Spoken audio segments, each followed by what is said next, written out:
You see that there, guys? It's wet on the crankshaft pulley. And guess what sits right above the crankshaft pulley, guys?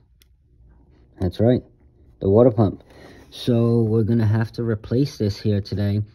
So it looks like we're gonna have to remove this clutch fan and then that water pump. So let's jump right into it. Today, this is the 2006 Jeep Commander, and it is equipped with the 4.7 liter V8. And I have confirmed that it is the water pump with my little micro camera. So I got down right underneath it, and you can see that it's leaking through the weep hole, and the car is not hot at all.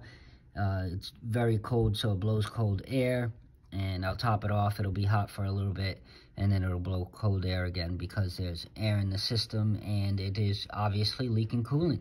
So let's jump right into it, guys. Let's replace this water pump. It's going to be a fun. Okay, guys, so first things first, we're going to need to remove this fan here. So the only way to do that is usually with a special tool, but if you see what I'm working with here, most people will call it jerry-rigged. I say, hey, if it works, it's not stupid. So with that said, as you can see here, when you spin this fan, normally the whole pulley and the fan move together. So when you try to loosen it, it's not going to loosen, it's just going to rotate. So what you have to do is separate the rotation from this pulley from the fan. So as you see here, I have vice grips. Not the correct tool, but it works with a nice pair of big vice grips. But you really want to use the correct wrench size for this. Unfortunately, I don't know that size. I'm just going off of what I have to take it off. When I put it back together, I'll find out the correct size of that nut so you can use the correct wrench after you watch this video, because you're probably wondering how to replace your water pump. So again, what I did here is I had an extra bolt laying around, and on the inside has more room than the outside, because if you try to put the bolt, in this direction, you're going to hit the fan. So what I did was I put the bolt in this direction inside the water pump and out, and as you can see, that's going to separate the rotation from each of the bolt and the pulley. So what this does is it stops the pulley from rotating as you're trying to loosen this nut here. So essentially what I did was put the bolts in, and then I was able to loosen it, righty-tighty, lefty-loosey. So now with this bolt stopping the rotation of the pulley, I can loosen the fan, and then I believe, since the fan shroud is in the way, I'm not going to be able to lift up the fan through the top of the engine bay. I'm going to need to remove it below where the subframe is located. So once I loosen this up, I think I'll have enough room for the fan to push out and then drop down below. So let me show you essentially what I did here. So this is not going to move, but you'll be able to loosen this bolt. Let's see if I can get that on camera. There we go. I loosened it. So now, as you can see here, the fan is moving, but not the pulley. Look at that. So now I'll go ahead and I'll loosen that up all the way, and then we'll jump back into it. Alright guys, so as soon as you take that off, it will drop. So be ready for it if you're above or if you're down below. But me, it's off. So I'll just let that sit on the frame, and I'll go underneath, and then I'll grab it and take it out. And then I can take out that bolt and then start removing the bolts for the water pump. Okay guys, so now you're going to need to loosen up your tensioner so you can remove the belt. So here is a good old school trick, test your skills, where you use a double wrench. I have a 15 wrench on there, and then I have a 16 on the other side. You use a 15 too. 15 and 15 is fine, or any wrench that you can make it work. Just to give you that leverage, you need to, loosen up the tension on the tensioner. So we'll go ahead and we'll do that now.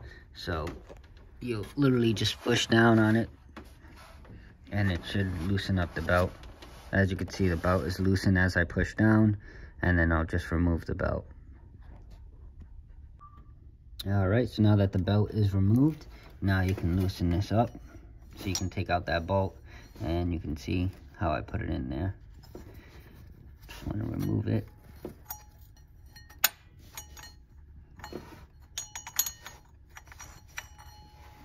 basically put it in like that, and then put it right in through the hole. So now you're going to remove these water pump bolts.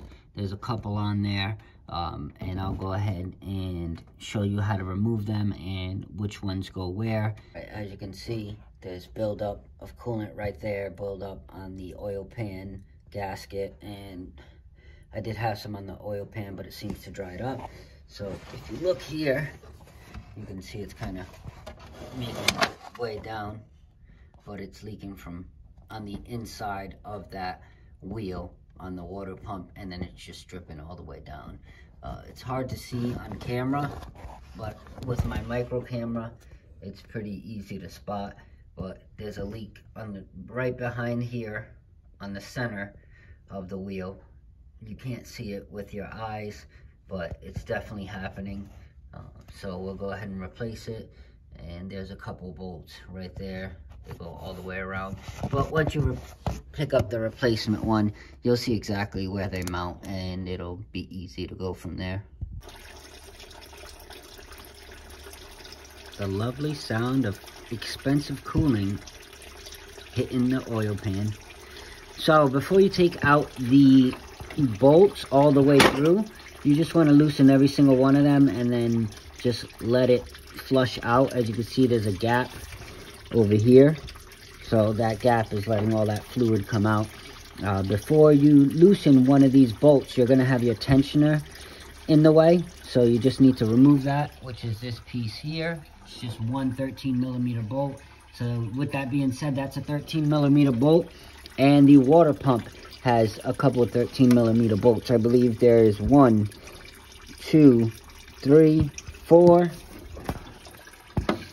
5, 6, 7. I believe there's 7 bolts, as it has come loose after I loosen that 7th bolt, and the water pump is loose. So now I'll go ahead and I'll let this drain, head to the auto parts store, come back, and I will show you how to install the new one. So far, so good. Alright guys, just a couple of notes, just to make sure that you have the threads on the new one to put your fan on if you're still using a fan. I know some people do, some people don't, because they have the electrical fans. But make sure that that has that threaded portion. Sometimes it doesn't, it's just flush. Or some people won't use it at all, and that'll just stay there. So the new water pump that I got came with some supplied bolts.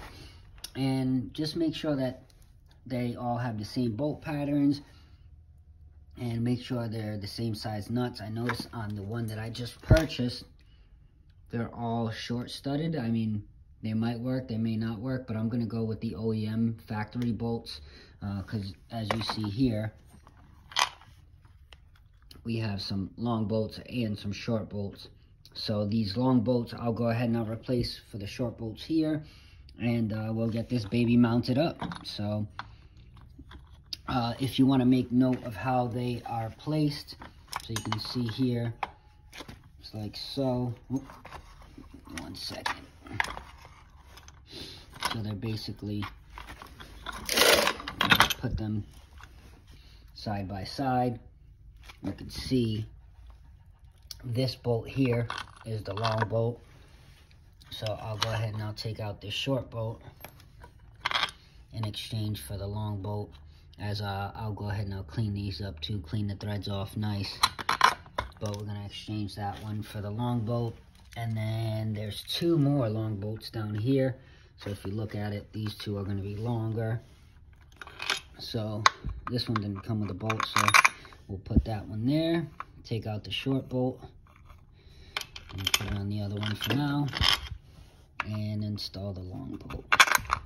So with that said, everything over here is short, so that's fine. So now that we have the bolts in the correct location and the correct size, we are good to go, and we can go ahead and slap this in.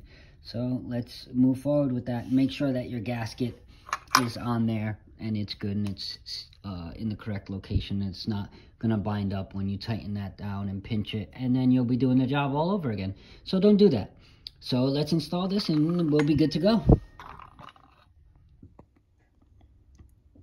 Okay guys, now that you have your new water pump installed, you want to do it in a crisscross manner. I start with the long bolts first, so I did this one, and then I did the one on the other side. We got this one here, then the last long one there, then go down this way, you know, crisscross manner. Just make sure you tighten them all up. And then you can put on your tensioner, so you'll go ahead and put on your tensioner, and then you can put on your serpentine belt as well, and then the clutch fan, and then we can go ahead and install some coolant, let her idle for a bit. So we'll do that now. I'm going to install the tensioner with that 13mm bolt there, and then install the serpentine belt once again and get some fluids in her and get her running, making sure that it's not leaking any longer. Alright, so now that we have everything installed, including the water pump and the serpentine belt, as well as the tensioner is back in there, we'll go ahead and run our serpentine belt. It goes over the alternator, over the power steering pump, underneath the water pump, over the AC pulley, through the tensioner. So it's under, then over, and then it goes over, underneath the crank pulley. So that's how you do that, and then we're going to connect our fan, fill her up with fluid, and then start it. Okay, now it's time to install the clutch fan, and I was told via Google, not sure if that's correct, but it's a 36mm nut to tighten the clutch fan. I just bought an adjustable wrench that goes to a maximum of 43mm. So I should be able to adjust it and then tighten it down to spec. So again, we're going to have to install that bolt that I did earlier to loosen the water pump and clutch. So we'll do that now. We'll put the bolt back, and then we'll righty-tighty to tighten that nut, and we'll fill it up with fluid and be done. Alright, so we have our clutch fan in. What a perfect install. So now that everything's installed, we got the tensioner back in, the water pump back in, serpentine belt back in, and the fan back in. We are good to go. You want to go ahead and start the vehicle, let it idle for 10 to 15 minutes, and it should be at the halfway mark for your temperature gauge, and should be blowing nice hot air, and should be good. You know, just let it run for 10-15 minutes, let the system burp itself, and you should be good to go. If you do have further issues, you may have a thermostat issue. Unfortunately, I do have a thermostat issue where my temperature gauge is only going about a quarter of the way up. I did replace the thermostat about a year ago, and unfortunately it has failed. So I'll need to replace the thermostat, and I should be good to go once that is all taken care of. But there are no more leaks, and it runs great in a sense that the water pump has been replaced. That's all the coolant from before. Now, you see the crank pulley is dry. Fluid build up. Everything's perfectly good.